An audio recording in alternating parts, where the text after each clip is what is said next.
Mao lang tubig diri oh. Kung mapapansin mo, hati siya. Kay ining tinaw gikan ni nang Siluo, tama ba? Siluo. Gikan siya Siluo, tinaw siya, wala siya nagkukwari. Atong lubog na to, atong malabo, gikan na Taguluan. Naikwari da sa ibabaw kaya dili siya naglilinaw, nagtinaw. Kay pag summer man, daghan man tao diri kay tara diha o kabalasan man diha o. Di sa nangaligo diha o. Kay tinaw man diha.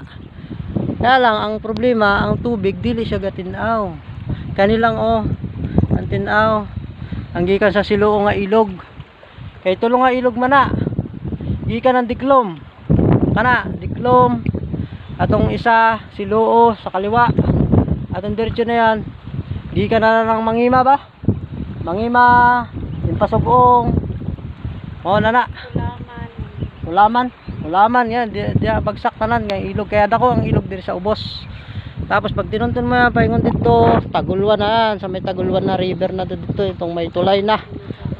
Mao na tong bagsak ana diya. Ha? Mga beach dito ba? Mao na tong bagsak ato dito. Pero layo pa siguro mga 1 kilometro pa na. Dahil ka pa bahada. Kabayo dili. Ha?